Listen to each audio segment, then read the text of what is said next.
Let me tell you about Pleasant Valley Estates.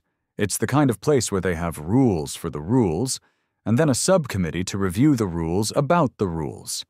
Our HOA president, Brenda, she's got a PhD in petty, with a minor in advanced nagging. I swear, the woman probably sleeps with a copy of Robert's Rules of Order under her pillow. I remember this one time last spring. I'm out back, trying to coax some life into my struggling tomato plants, and my neighbor Dave leans over the fence. Dave's a good guy, retired, mostly just wants to grill in peace and not get fined for his garden hose being an unapproved shade of green. "Mike," he says, his voice low like he's passing state secrets. "Did you hear? Brenda cited old Mrs. Henderson." I stop mid-prune.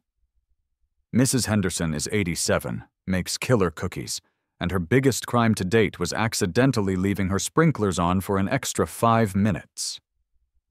No way. For what? Did her prize-winning poodle dig up Brenda's petunias again? Dave shakes his head, a grim look on his face. Worse, her wind chimes. Apparently, they were, and I quote from the official notice she showed me, exceeding the decibel limit for ambient residential soundscapes during designated quiet hours. I just stared at him. Ambient residential soundscapes? What in the actual— Dave, sometimes I think she just makes this stuff up to keep her circulation going. "Oh, she doesn't make it up, Mike," Dave said, dead serious. "She births it, fully formed and laminated, probably with footnotes and an appendix of approved disciplinary actions." That was life in Pleasant Valley. A never-ending stream of beautifully typed, soul-crushingly pedantic notices. So, when the Weather Channel started screaming about Hurricane Archibald, or Archie, as he was affectionately known before he decided to become a Category 3 pain in the ass, my first thought wasn't about stocking up on water or batteries.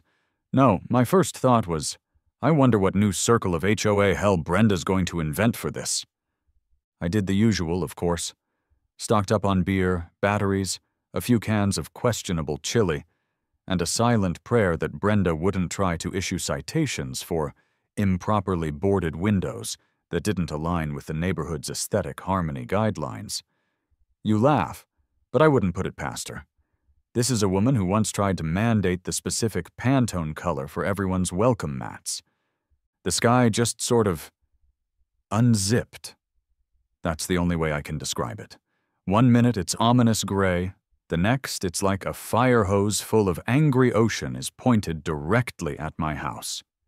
The wind screaming like a banshee that stubbed its toe, and the rain isn't just coming down, it's coming in sideways, upwards, and possibly from a fourth dimension I wasn't previously aware of.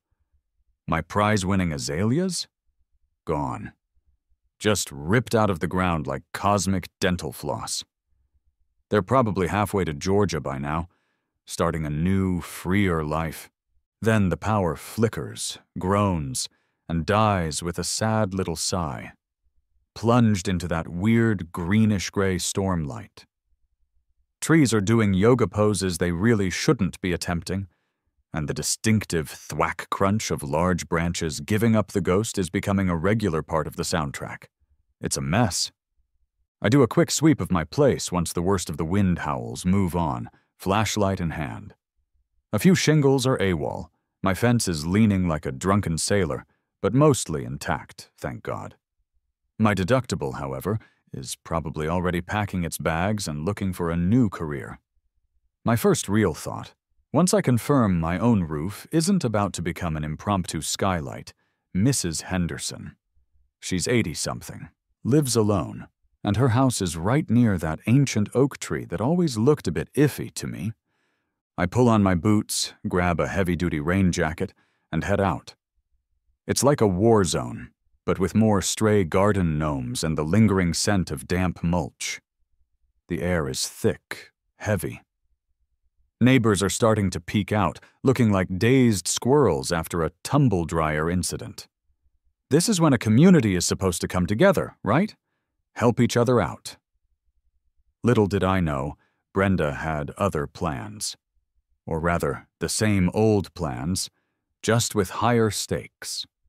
I make it down my driveway, which now features a charming new water element in the form of a small pond, and start picking my way over fallen branches. Up ahead, on Elm Street, I see them. 2 guys. Absolute lifesavers by the look of them, wrestling a massive chainsaw out of the back of a beat-up pickup truck. A huge old oak, the one I was worried about near Mrs. Henderson's, hasn't just lost branches. It's completely uprooted, lying across the entire road like a felled giant. These guys look like they eat nails for breakfast and use tree trunks as toothpicks. Exactly who you want to see in this situation. They're just revving up the chainsaw, that beautiful roar echoing through the sodden air when she appears. Brenda. Clipboard in hand, naturally. Her normally immaculate blonde bob is slightly askew, a single rebellious strand plastered to her forehead. But otherwise, she's in full HOA President battle armor. Sensible waterproof jacket, in an approved neutral tone, of course, practical loafers, and an expression that could curdle milk at 50 paces. "Excuse me!" Brenda's voice cuts through the chainsaw's growl like a laser. The volunteer, a big guy with a beard that could house a family of sparrows, reluctantly lets the engine die down. "Do you possess a Pleasant Valley Estates Class C arborist permit for that device?" The volunteer blinks, looking from Brenda to the massive tree blocking the road, then back to Brenda. No, ma'am. Tree's blocking the road. Figured we'd just, clear it so folks can get through. Looks like it might have hit that power line, too." Brenda consults her clipboard as if it contains the wisdom of the ancients. "Figured?" "Oh, we don't figure in Pleasant Valley, young man. We consult Section 14, subsection B, Paragraph 3 of the Emergency Debris Management Protocol. Are you licensed and insured according to HOA stipulations, and have you filed an environmental impact report for the potential disturbance to local squirrel habitats?" I'm standing about 20 feet away, near Sarah, another neighbor who's ventured out. I can't help myself. "She's going to ask for their carbon footprint next," I mutter, just loud enough for Sarah to hear. Sarah snorts, then quickly covers her mouth when Brenda's radar-like hearing seems to twitch in our direction. The other volunteer, a younger guy, chimes in. "Ma'am, with all due respect, people might be trapped. Emergency services might need to get through." Brenda taps her pen on the clipboard. "Emergency services are aware of the situation. The HOA has its own designated, pre-approved, and thoroughly vetted emergency response team. They have been notified." "And when are they due?" I call out, unable to resist. My informal warning from earlier apparently hadn't stuck. Brenda fixes me with a glare that could strip paint. "Their estimated ETA is currently between 48 to 72 hours, Mr. Miller, due to unforeseen demand and the necessity of adhering to mandated crew rest periods. We prioritize safety and procedure above all else." The 2 volunteers look at each other. The bearded one sighs, the sound like air escaping a very large, very disappointed tire. "Look, lady, we're just trying to help." Unsolicited, uncertified help can often create more problems than it solves, Brenda retorts, her voice dripping with condescension. "Insurance liabilities, improper disposal of organic materials, potential damage to HOA-maintained curbs. The list is extensive.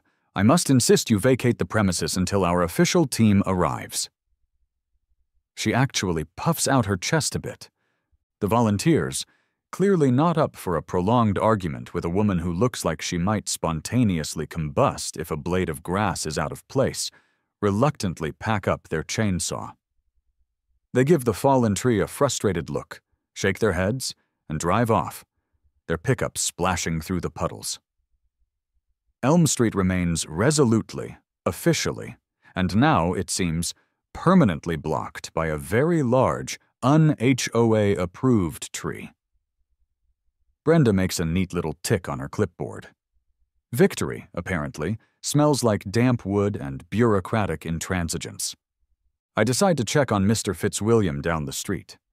His house is in a bit of a low spot, and sure enough, water is pooling around his foundation like it's trying to get a group discount. As I get closer, I see a couple of teenagers, probably from the high school, bless their energetic hearts. They've got buckets and are trying to bail out what looks like a rapidly forming lake in Fitzwilliam's basement window well. Mr. Fitzwilliam himself is standing on his porch, looking gray and helpless. "Good effort, kids!" I shout over the drip, drip gurgle. Just as one of them manages to haul up a sloshing bucket, Brenda swoops in. I swear the woman has a sixth sense for unauthorized acts of helpfulness. She materializes from behind a sadly denuded rose bush, clipboard raised like a shield. "Unauthorized water redirection," she trumpets, her voice cutting through the relative quiet. The teenagers freeze mid-bail. "Cease and desist immediately. All water mitigation efforts must utilize HOA-approved sump pumps, not exceed a 50-gallon-per-minute displacement, and be directed to designated overflow channels. You are currently at risk of violating Bylaw 27C, pertaining to the unsanctioned alteration of neighborhood water tables." One of the teenagers, a girl with bright pink hair partially hidden under a hoodie, looks utterly bewildered. "But his stuff is getting ruined. The water's almost up to his furnace." Brenda consults her clipboard again, as if expecting it to offer a solution that doesn't involve actual work.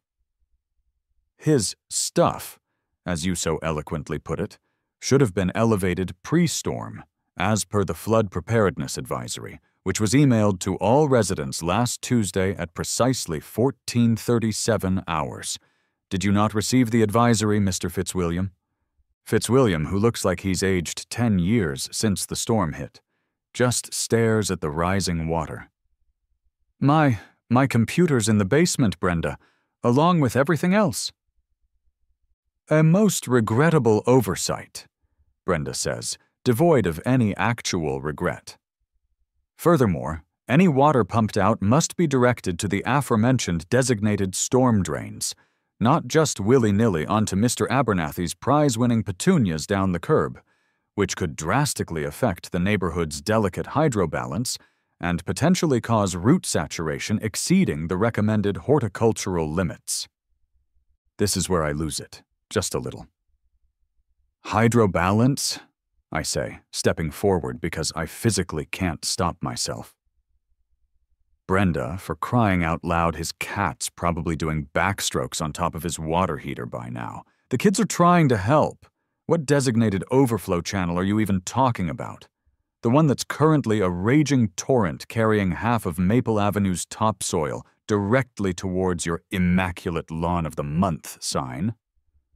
Brenda's eyes narrow into tiny little slits of fury.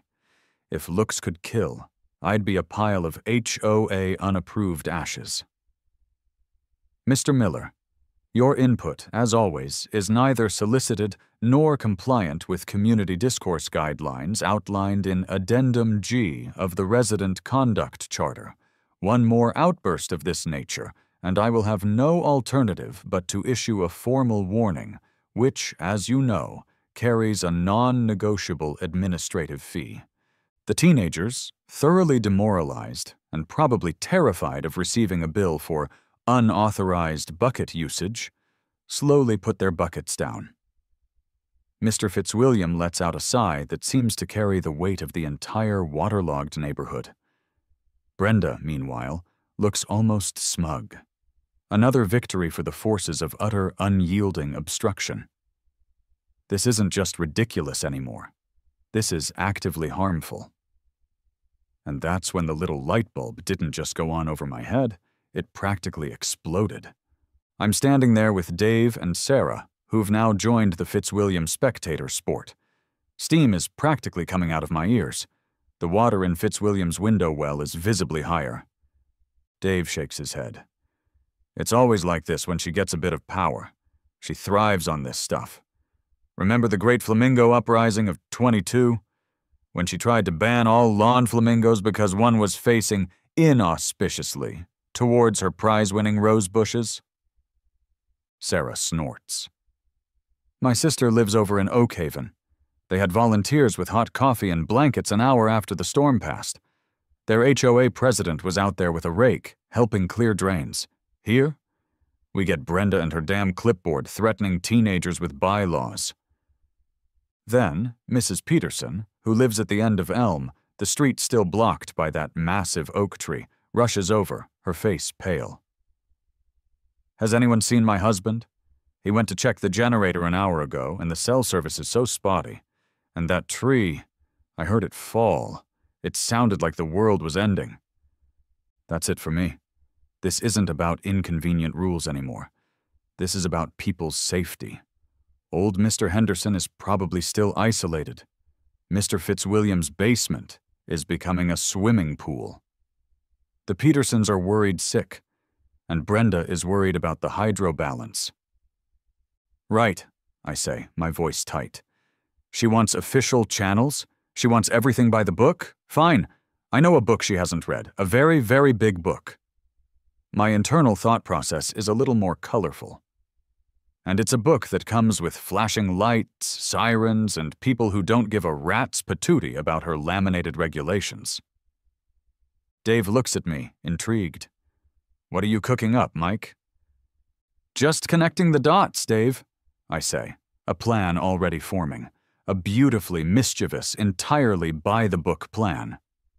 Sometimes the dots are very large, red, and say, Emergency Response Vehicle, on the side. I head back to my house, splashing through what is now officially Mike's unplanned front yard water feature. My phone's got one bar, one beautiful, glorious, Brenda-confounding bar of service. Enough to make a call. I know a guy. Let's call him Steve. Steve's a good egg. Owes me a big one from that time I helped him move what he claimed was a collection of antique anvils, but what I suspect was evidence from a particularly aggressive medieval reenactment.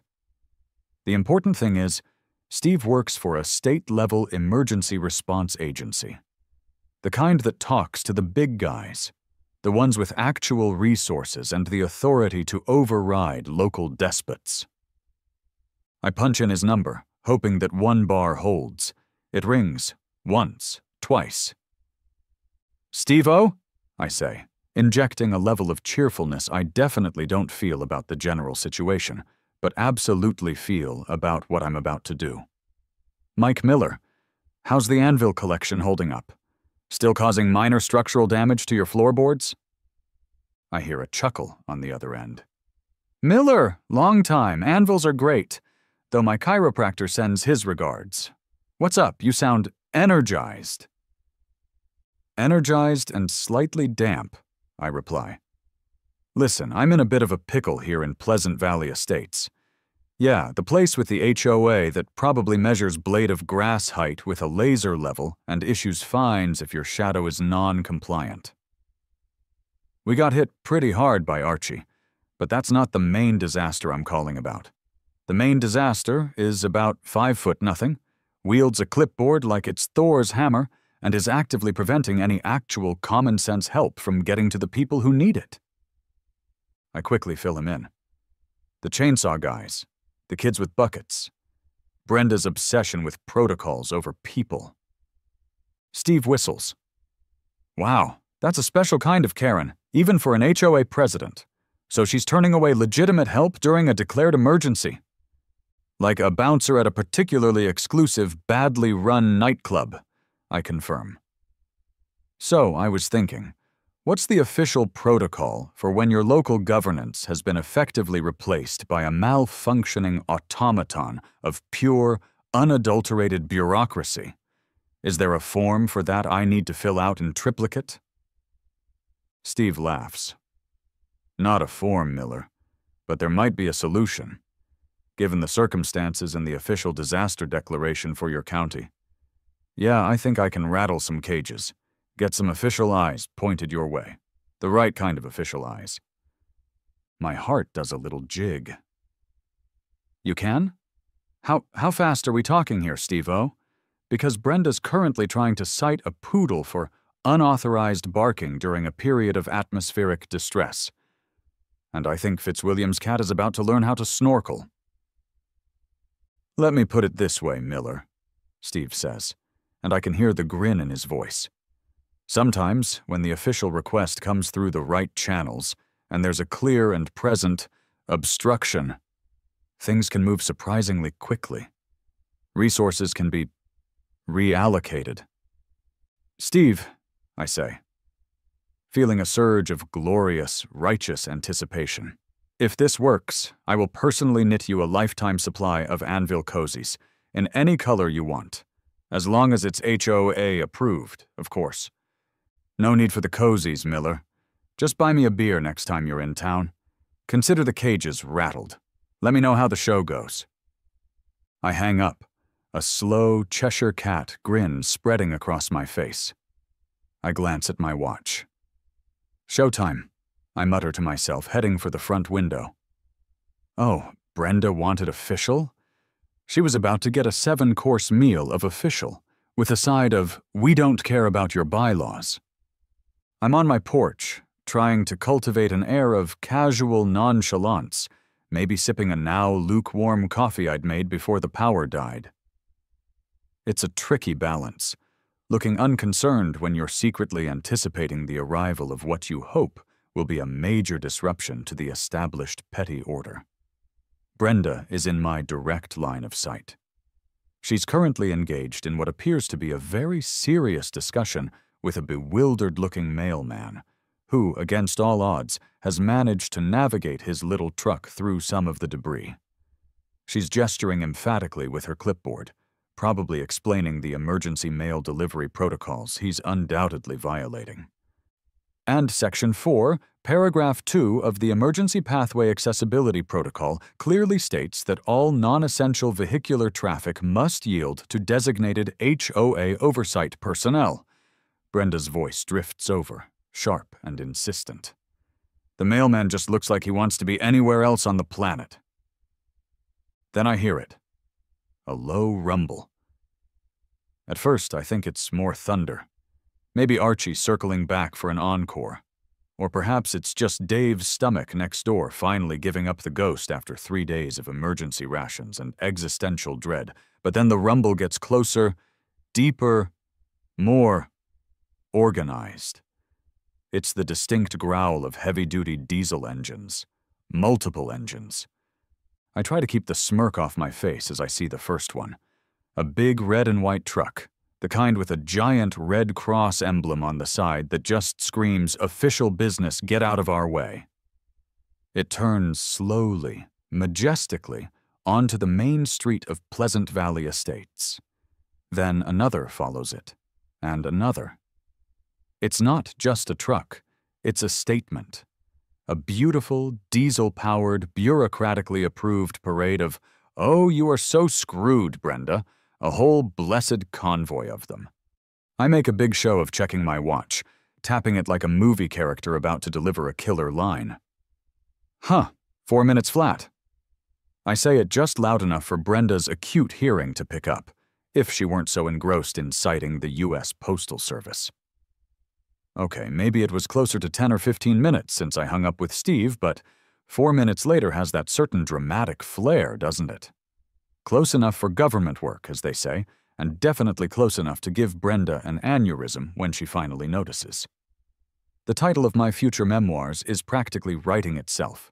Brenda stops mid-sentence with the mailman, her head cocked like a confused robin. The mailman, seizing his opportunity, practically dives back into his truck and speeds off, probably breaking at least 7 HOA speed regulations in his haste. Her jaw, which is usually set in a firm line of disapproval, actually unhinges a little.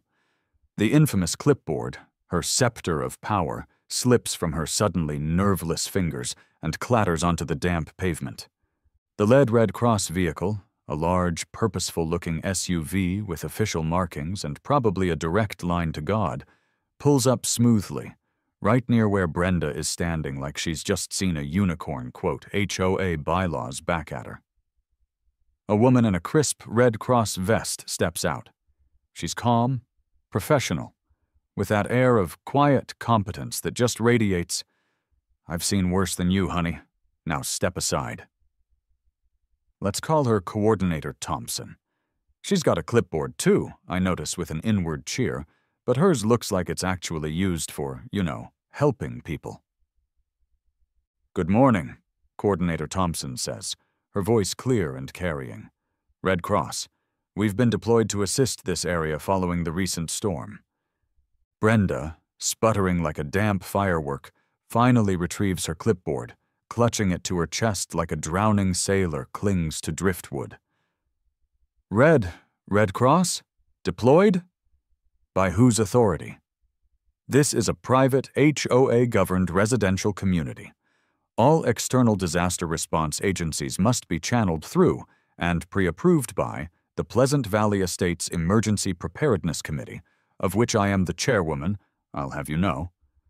Coordinator Thompson's polite smile doesn't waver, but her eyes have a glint of something that says she eats bureaucratic red tape for breakfast.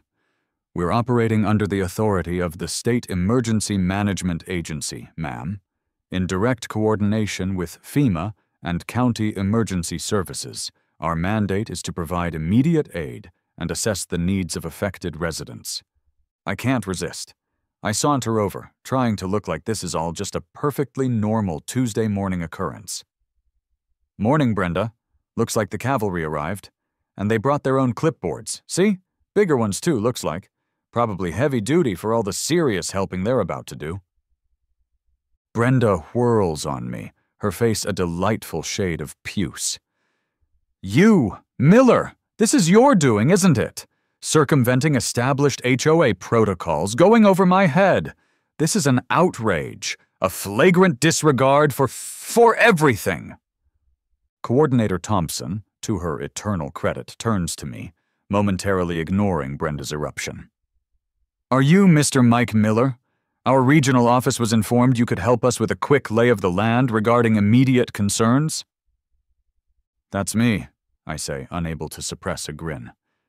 "Happy to help, unlike some people around here who seem to think a fallen tree is a good time to discuss landscape aesthetics." I nod pointedly at Brenda. Brenda, puffing herself up like an angry bullfrog, turns back to Coordinator Thompson. "Now see here, young woman, I am the duly elected president of this homeowners association.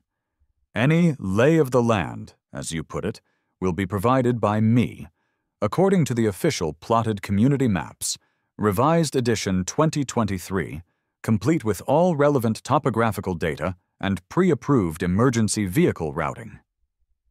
"That's lovely, ma'am," Coordinator Thompson says, her voice still impossibly calm. "But right now, our immediate priority is identifying vulnerable residents, ensuring access for our relief supplies, and setting up a basic aid station. Perhaps you could show me on your map where the primary access road is least obstructed by, say, that rather large tree on Elm Street." She gestures vaguely. Brenda draws herself up even further, if that's possible. "Access roads are for approved vehicles only. And speaking of vehicles, are these trucks of yours emissions compliant with Pleasant Valley Air Quality Addendum 6, subsection D, pertaining to non-passenger vehicles exceeding a 2-ton gross weight?" Coordinator Thompson just blinks slowly. Once, twice. I have to cough very loudly to cover up a bark of laughter that nearly escapes. This is going even better than I'd hoped. As the Red Cross personnel, a small army of calm efficiency, begin to fan out with their own clipboards, which I note with satisfaction seem to be used for actual information gathering rather than terrorizing residents, Brenda becomes increasingly agitated. She's like a hornet trapped in a jam jar, buzzing with impotent fury. Her face is getting redder, and she's started muttering to herself, probably reciting bylaws as a calming mantra. Then, she whips out her phone with a dramatic flourish. "Yes, I need police assistance immediately." She practically shrieks into the receiver, loud enough for half the neighborhood and possibly some passing satellites to hear. "Pleasant Valley Estates. We have unauthorized entities trespassing on private property and causing a significant public disturbance. Yes, they claim to be the Red Cross, but they refuse to acknowledge established HOA jurisdiction. They haven't filled out any of the prerequisite paperwork. For all I know, they're advance scouts for some sort of militant bake sale. They're probably communists. I overhear this last bit while trying to direct a Red Cross volunteer toward Mrs. Henderson's cul-de-sac, still partially tree-obstructed, thanks to Brenda's earlier intervention. Communists? I say to Dave, who has materialized beside me, his eyes wide with a mixture of horror and delight. Lady, they're offering blankets and bottled water, not distributing copies of Das Kapital, and seizing the means of lawn gnome production. Dave snorts so hard he almost drops the emergency granola bar a kind volunteer just handed him. It doesn't take long. Within minutes, the familiar blue and red lights of a local police car are flashing at the entrance to Pleasant Valley. 2 officers step out. Officer Miller, older, with the weary, seen-it-all eyes of a man who has dealt with too many neighborhood disputes, and Officer Kensky, younger, with a distinct twinkle in his eye that suggests he might actually be enjoying this. They've definitely dealt with Brenda before. Oh, they know Brenda. Her reputation precedes her, probably accompanied by a 20-page addendum on proper police HOA interaction. Officer Miller approaches Brenda, his expression carefully neutral, though I can see a muscle twitching in his jaw. Brenda, what's the problem now? Dispatch said something about communists and a militant bake sale? He glances around at the Red Cross trucks, the volunteers calmly going about their business, then back at Brenda's increasingly frantic demeanor. Brenda latches onto him like a drowning woman to a very unenthusiastic lifeguard. Officer Miller, thank heavens you're here! These people! She gestures wildly at a Red Cross team member, offering a bottle of water to a grateful-looking Mr. Fitzwilliam, are refusing to comply with established community bylaws. They haven't registered at the HOA Welcome Center, which is, admittedly, currently closed due to the unpleasantness. But that's hardly an excuse for such flagrant procedural violations. And their oversized vehicles are almost certainly exceeding the 2-axle limit for non-commercial transport as stipulated in Vehicle Code, Appendix 4. Officer Miller takes a deep breath, the kind you take before explaining something very simple to someone very, very dense. He turns to Coordinator Thompson, who has calmly walked over. Ma'am, what's your side of this particular situation? We're the Red Cross, officer, Sarah says, her voice still a beacon of unruffled professionalism. Here under state and federal disaster relief mandates to assist residents affected by the recent severe weather event. Brenda jumps in before Officer Miller can respond. But the bylaws, the covenants clearly state that any and all external service providers must. Officer Miller holds up a hand, a gesture that surprisingly, momentarily silences Brenda. Brenda, with all due respect, and I mean that, during a declared state of emergency, official aid organizations like the Red Cross, operating under FEMA and state directives, pretty much have priority. Your bylaws about axle limits and welcome center registrations are, how do I put this delicately, temporarily superseded by, actual laws and the immediate need to prevent human suffering. Officer Kensky, standing slightly behind Miller, mutters, just loud enough for me and Dave to hear, "Thank God for that." I catch his eye and give a subtle nod. He's definitely enjoying this more than Miller is. Brenda looks like Officer Miller just suggested replacing the HOA's meticulously curated petunia beds with a communal pigsty. Superseded? Superseded? This is anarchy. This is a complete breakdown of civilized suburban order. If we allow bylaws to be superseded, what's next? People painting their mailboxes unapproved shades of beige? Allowing garden gnomes to face directions other than true north? It's a slippery slope, officer. A very slippery, non-compliant slope. I can't help it. I lean towards Kensky. You guys want coffee? The Red Cross looks like they're setting up a proper station over there. Might even have those little shortbread cookies. The ones in the tartan wrappers. Kensky grins, a genuine appreciative grin. Don't mind if I do, Mike. It's been a long morning, and I suspect it's about to get longer. Brenda continues to rant, her voice rising in pitch, about the sanctity of contractual obligations and the potential for long-term structural damage to the communal pavers from the unauthorized weight of the Red Cross vehicles. Officer Miller, to his credit, tries to placate her while essentially telling her in no uncertain terms to let the Red Cross do their job.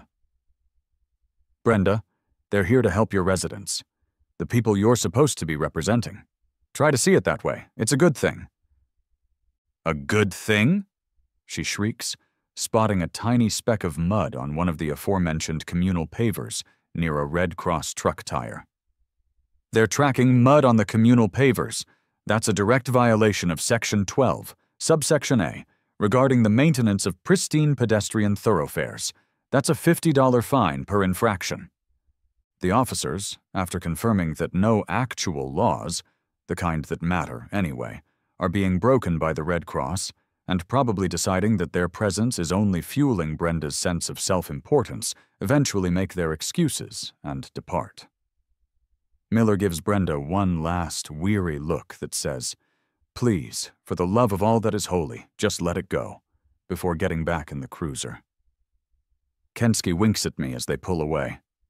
Brenda is left fuming, her face a roadmap of thwarted ambition and bylaw-induced apoplexy. The Red Cross continues its work, an oasis of calm competence in a desert of Karen-generated chaos. With the cops essentially giving the Red Cross a green light, and Brenda's authority looking shakier than a Jenga tower in an earthquake, something shifts in Pleasant Valley. It's subtle at first, like the sun peeking through storm clouds, but it's definitely there.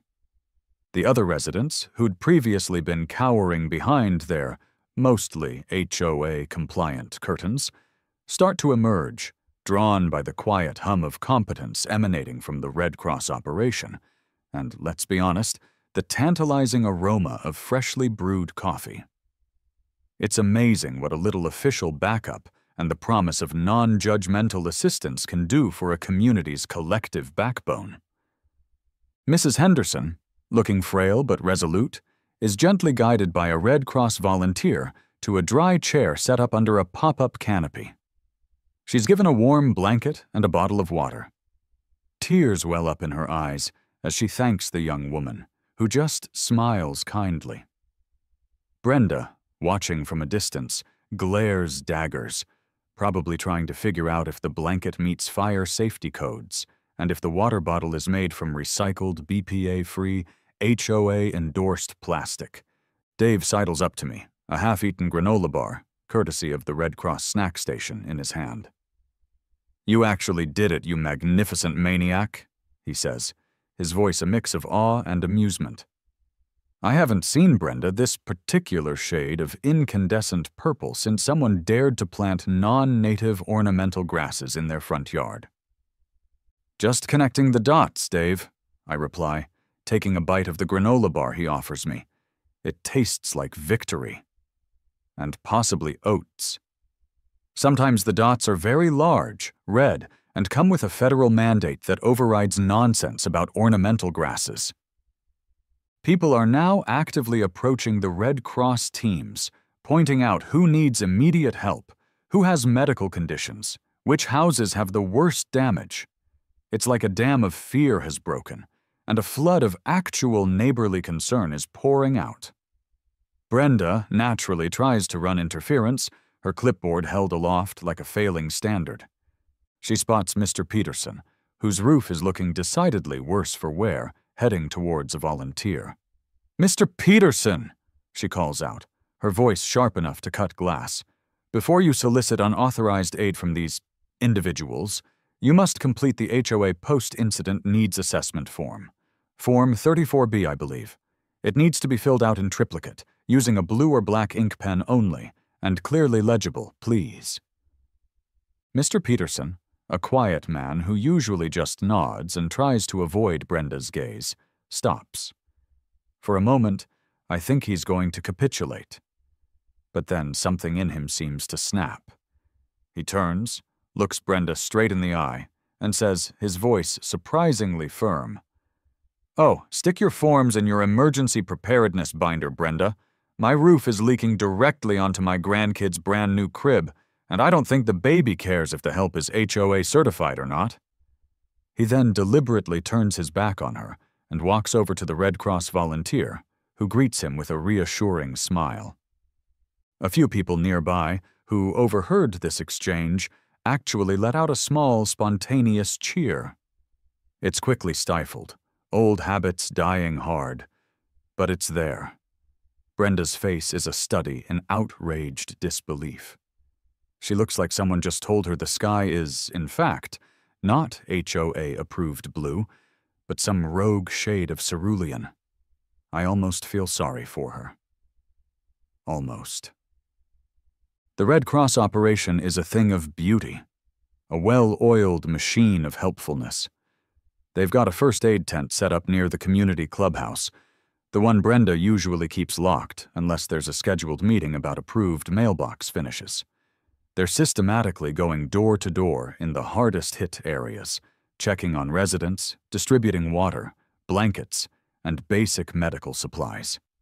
They're efficient, they're kind, they're everything Brenda's HOA regime is not. And Brenda hates every single second of it. She's marching around like a deposed queen, taking photos with her phone. "For the official incident report," she declares loudly to a bewildered-looking Red Cross volunteer who had the audacity to offer her a bottle of water. Documenting all procedural violations and unapproved charitable activities. The volunteer just blinks, says, "Stay hydrated, ma'am," and moves on. Her pièce de résistance, though, is when she tries to issue a parking ticket to a Red Cross ambulance that had the temerity to park on a patch of grass to access a house with a disabled resident. She actually produces a small, laminated, Pleasant Valley Estates HOA parking violation notice from her seemingly bottomless clipboard.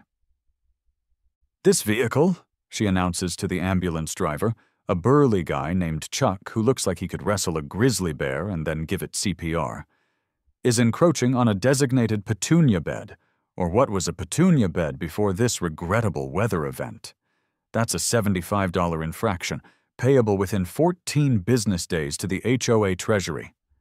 Chuck, who is in the middle of helping his partner unload a gurney, just looks at her, then at the patch of muddy grass, then back at her. A slow grin spreads across his face. "Put it on my tab, darlin'," he says, his voice rumbling with amusement. "We're a little busy saving lives and whatnot, but you have a real nice day now, you hear?"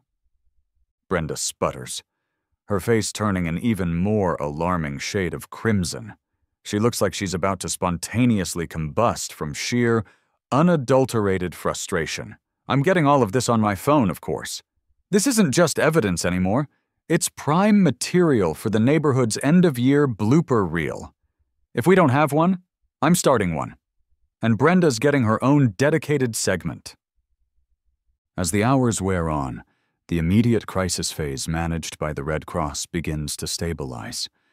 The rain has stopped, the wind has died down to a mournful sigh, and a watery sun is even trying to peek through the clouds. Now, the first wave of actual repair contractors is starting to appear. Not the Red Cross, but private companies hired directly by homeowners whose roofs now resemble Swiss cheese, or whose prize-winning oak trees have decided to take up residence in their living rooms. These are the guys who were probably trying to get in earlier, but were either blocked by debris, or, more likely, word of Brenda's initial volunteer repelling crusade had spread. Brenda denied the satisfaction of successfully citing any Red Cross personnel, who seemed to be universally immune to her particular brand of authority, much to her chagrin, spots these new arrivals like a shark spotting a particularly vulnerable school of fish. A battered roofing truck emblazoned with Sal's Sensible Roofing, we keep you dry, rumbles down the street and parks in front of the Petersons' house, where Mr. Peterson is anxiously pointing at a gaping hole in his shingles. Brenda descends upon them like a wrathful deity of zoning violations. "Halt!" she cries, brandishing her clipboard, which by now is looking a little dog-eared but no less menacing. "Cease all pending operations. Have you submitted your commercial activity permit to the Pleasant Valley Estates Architectural Review Board and your proof of liability insurance, specifically naming Pleasant Valley Estates Homeowners Association as an additionally insured party? Furthermore, I'll need to see your detailed environmental impact statement regarding shingle disposal and particulate matter containment."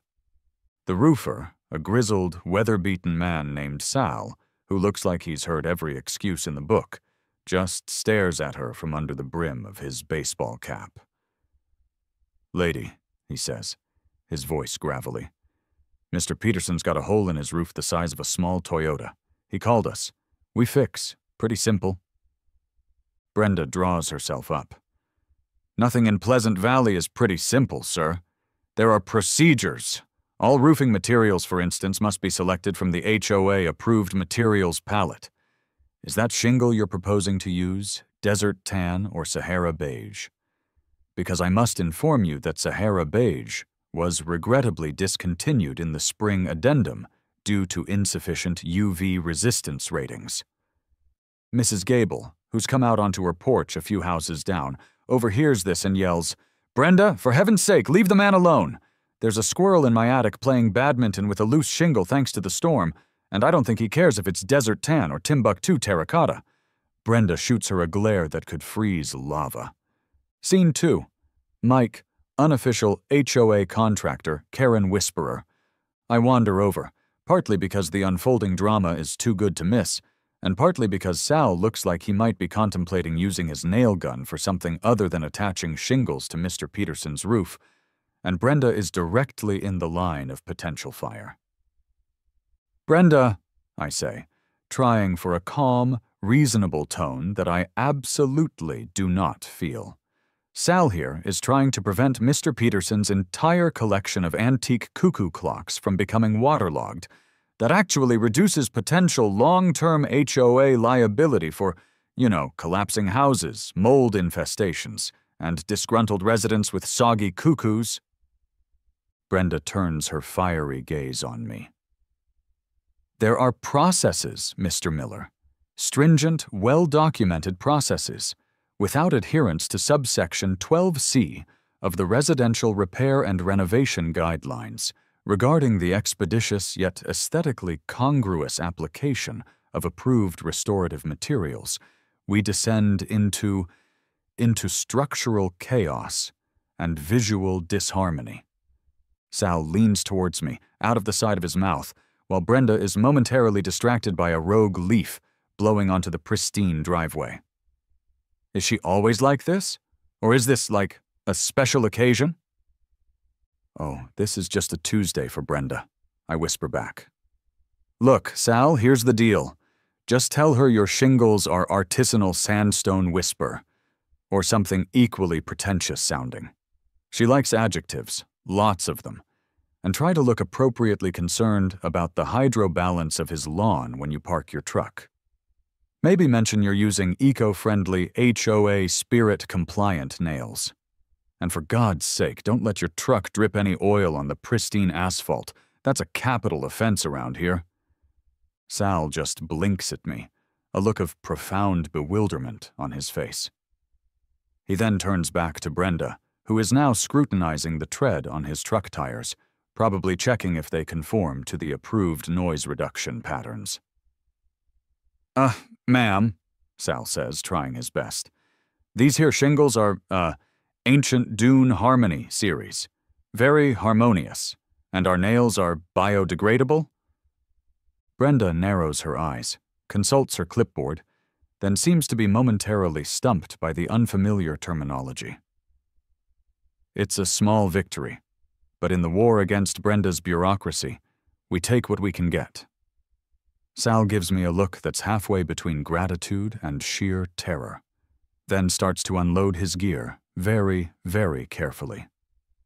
Brenda, meanwhile, is scribbling furiously, no doubt drafting a new addendum regarding artisanal sandstone whisper and the appropriate use of biodegradable fasteners.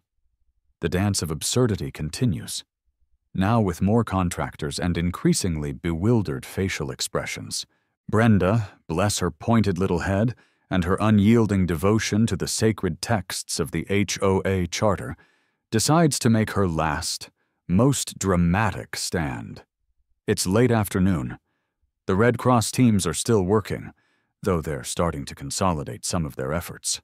One of their smaller vans, clearly marked with the universal symbol of help and hope, is trying to navigate down a narrow auxiliary lane, more of a glorified golf cart path, really, to deliver some prescription medication to the Ashworths, an elderly couple who are housebound and were running low.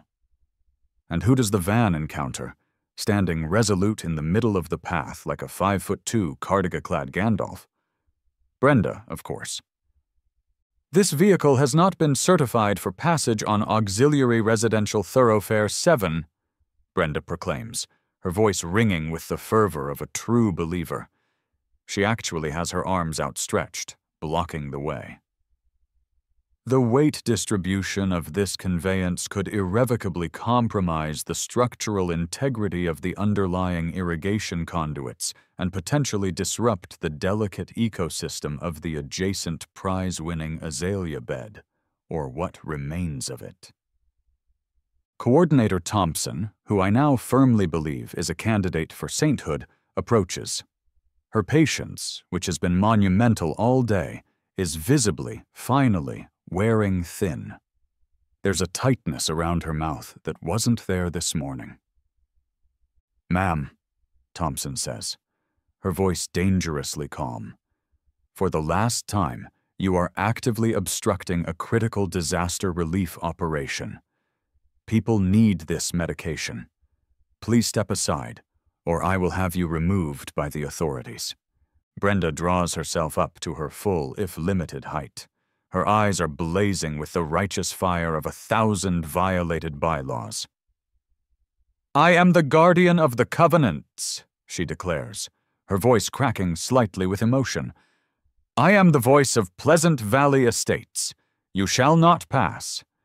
Without first filling out Form 27J, application for temporary vehicular access to restricted pathways, and obtaining the requisite signatures from at least 2 members of the HOA Beautification Subcommittee, pending an emergency remote quorum." I'm watching this unfold with Dave, who has indeed procured a lawn chair from his garage and is now munching on some popcorn that a Red Cross volunteer, clearly amused by the ongoing spectacle, had given him. "She's gone full Gandalf," I observe quietly, only less wise and significantly more floral in her choice of outerwear. Dave just shakes his head, a kernel of popcorn caught in his beard. Brenda is not budging. She's planted her sensible loafers firmly on the cracked asphalt of Auxiliary Residential Thoroughfare 7 and is now reciting bylaws from memory, her voice getting shriller with each paragraph. It's like a filibuster, but with more mentions of acceptable fence heights, mandatory shrubbery setbacks, and the critical importance of uniform mailbox coloration. A small crowd has gathered. It's the best free entertainment Pleasant Valley has seen in years, possibly ever. Some residents look angry, others embarrassed, but most are just watching with a kind of fascinated horror, like observing a particularly rare and ill-tempered species of badger in its natural, highly regulated habitat. Then, the inevitable. Officers Ramirez and Chen pull up again, their expressions a mixture of resignation and, "Oh, not this again." Coordinator Thompson, true to her word, had clearly made the call. "Brenda," Officer Ramirez says, his voice carrying the weight of 1,000 similar, pointless confrontations. "Seriously, we've been over this multiple times today. You are interfering with an official emergency operation. That's a chargeable offense now, especially since you've been warned. Brenda, however, seems to have transcended mere warnings. She's in her element, a martyr to the cause of bureaucratic purity. They are violating the sanctity of our meticulously planned community, she retorts, her voice trembling. Their canvas tents, for example, do not meet the minimum thread count for temporary shelters as outlined in Appendix K, subsection 3 of the Emergency Shelter Guidelines. It's a matter of principle, officer, of standards. Then she spots me. I've got my phone out, discreetly, or so I thought, recording the denouement for posterity. That's the spark that ignites the powder keg. Her eyes lock onto me, and something inside her, probably a mainspring wound too tight with years of unopposed regulatory zeal, just snaps. "You!" she shrieks, pointing a trembling, accusatory finger directly at me. The clipboard, her erstwhile Excalibur, is forgotten, hanging limply at her side. "Miller, this is all your fault. You and your smirking disregard for subcommittees and properly filed motions. You've brought chaos and unapproved primary colors to our neighborhood. Pleasant Valley is ruined. It's anarchy. Ruined." Her carefully coiffed hair, which had been slowly surrendering to the humidity and stress of the day, now looks like a startled bird's nest.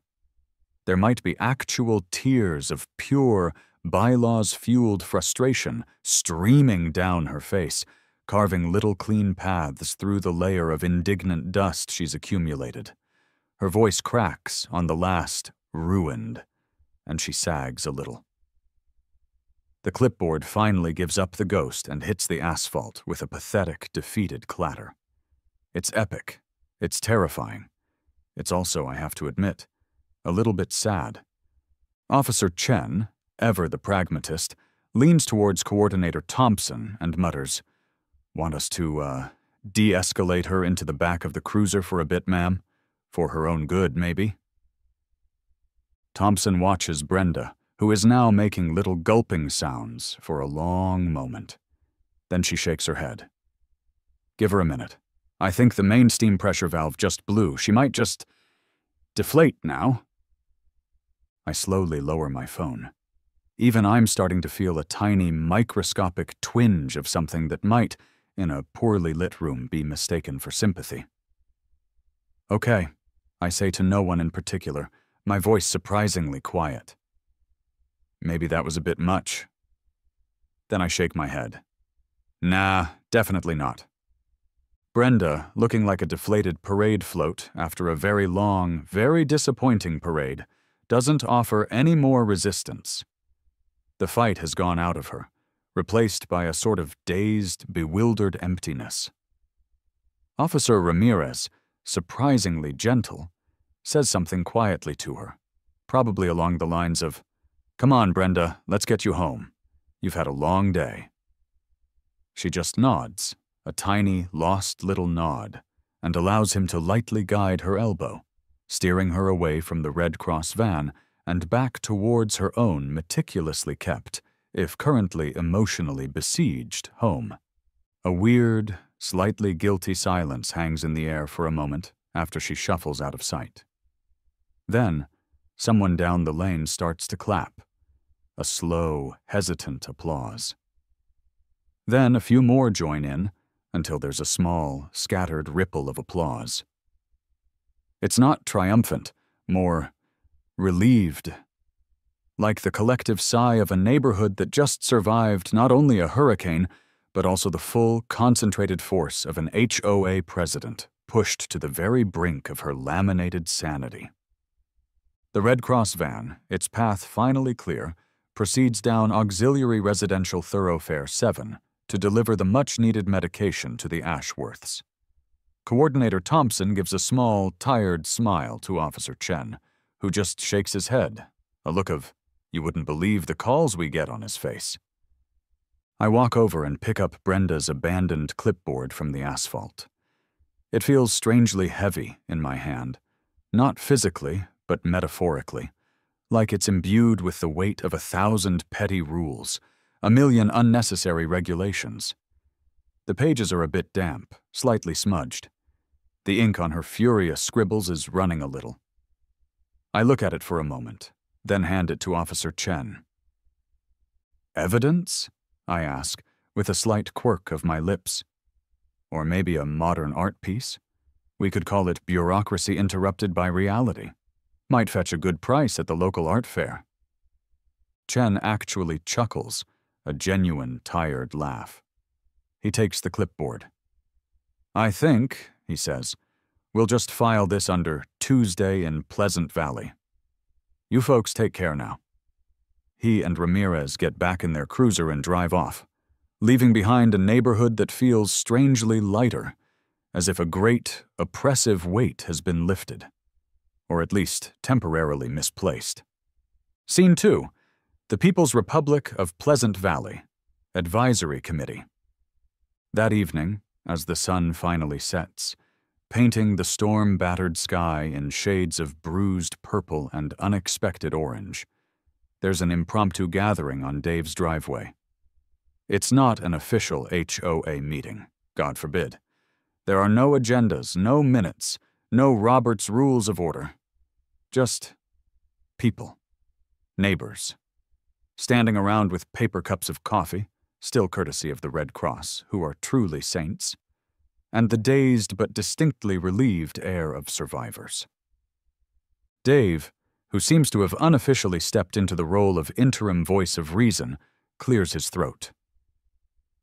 "So," he begins, looking around at the assembled group, "Brenda's, taking an unscheduled sabbatical from public life, it seems. And while I'm sure we all wish her a speedy recovery from whatever that was, we probably need to figure out how to not let this place descend into actual unlaminated chaos without her, unique brand of organizational oversight." A few nervous chuckles ripple through the group. Mrs. Gable, emboldened by her earlier defiance, and possibly the 2 cups of strong coffee she's consumed, speaks up. "Well, I say Mike for president. He actually got things done today. He brought the Red Cross. And he wasn't afraid to stand up to... well, you know." All eyes turn to me. I nearly choke on my coffee. "Whoa there, Mrs. Gable. Hold your horses. My entire platform is basically, can we just all try to be reasonable? And maybe free cookies for everyone on Tuesdays. I'm not entirely sure I'm qualified to decipher the sacred texts of the Pleasant Valley Estates Homeowners Association Charter. Besides," I add, trying to deflect, "my garden gnome is definitely still exhibiting undue levity, and I wouldn't want to be impeached on my first day for aesthetic non-compliance." That gets a genuine laugh from everyone. The tension that's been a permanent resident in Pleasant Valley for years seems to be actually, visibly dissipating. It's a good sound. They talk for a while, about the storm, about the damage, about how much the Red Cross helped, about Brenda, about the rules, about how maybe, just maybe, some of those rules are, to put it mildly, bat guano insane. Eventually, they decide to form what Dave grandly calls the Temporary Emergency Common Sense Committee. Its primary function, as far as I can tell, is to make sure no one else tries to cite the Red Cross for parking violations and to perhaps review the HOA bylaws with an eye towards, as Mr. Fitzwilliam puts it, injecting a modicum of bloody sanity. Somehow, despite my best efforts to plead incompetence and an allergy to meetings, I end up on it. My first proposed motion, which I make half-jokingly but am also entirely serious about, all future HOA presidents, and indeed all committee members, must demonstrate the proven ability to distinguish between a genuine community crisis and, say, a slightly overgrown rosebush that is offending someone's delicate sensibilities, and maybe pass a basic empathy test. It's seconded immediately. Maybe there's hope for Pleasant Valley yet. A week later. The world hasn't ended. Pleasant Valley Estates hasn't, despite Brenda's direst predictions, descended into a Mad Max-style wasteland of unregulated mailbox colors and anarchic lawn gnome placement. The Red Cross has mostly packed up their major operations, leaving behind a grateful, if still slightly bewildered community, and a lot of very useful pamphlets on emergency preparedness, which, I notice, do not contain any subsections on the appropriate Pantone shades for sandbags. Contractors are working. Sal's Sensible Roofing is up on Mr. Peterson's house, hammering away with gusto, and no one is asking him if his shingles are artisanal sandstone whisper or demanding to see his particulate matter containment plan. Down the street, a tree removal service, a different one from the guys Brenda turned away. These ones probably heard the coast was clear, is making short, efficient work of the oak that had blocked Elm Street. The sound of their chainsaws is, for once, the sound of progress, not impending HOA citations. I'm chatting with Sal during his lunch break. He's perched on a stack of new shingles, eating a sandwich. "Heard the old battle axe actually tried to ticket the Red Cross for parking on the grass," he says, shaking his head in disbelief. "That true, Mike? Or is that just one of them local legends?" I grin.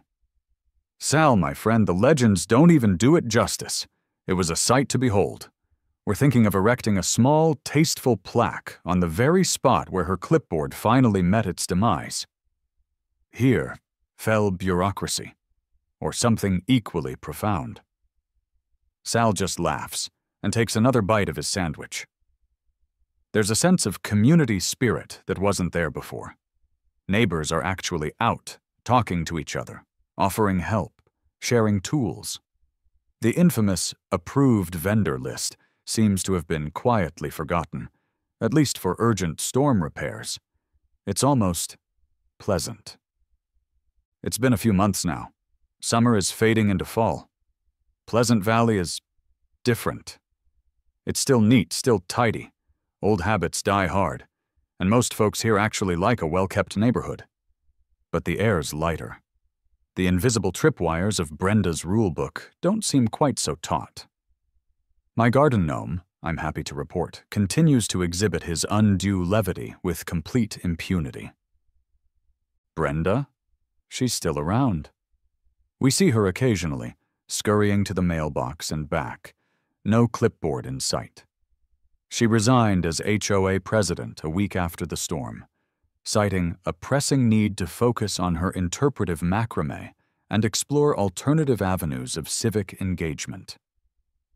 The official story is that she needed a break. The unofficial story, the one whispered over backyard fences and at impromptu driveway gatherings, is that the site of an entire convoy of Red Cross trucks, summoned by yours truly, systematically dismantling her authority one granola bar and one act of kindness at a time, finally broke her. Or at least her will to laminate things. The new HOA committee, the one I reluctantly agreed to advise, is, well, they're trying. We had a 2-hour debate last week on whether eggshell and off-white are sufficiently distinct color categories for fence posts, or if they could be consolidated under a broader pale neutral umbrella to reduce paperwork. So, baby steps. But people are actually listening to each other. There's less quoting of subsections and more actual conversation. I got a very nice thank you card from Coordinator Thompson and the entire Red Cross regional team. They also sent me a slightly too large Red Cross t-shirt, which I wear with a certain ironic pride when I'm mowing the lawn. Dave, bless his heart, presented me with a surprisingly well-made Hero of the Cul-de-sac trophy at our neighborhood block party last month.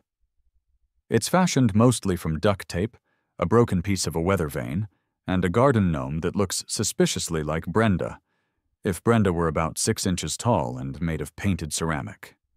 It holds a place of honor on my mantelpiece. Yeah, sometimes fighting fire with fire doesn't work. Especially if the fire is a 5'2" HOA president with an encyclopedic knowledge of bylaws.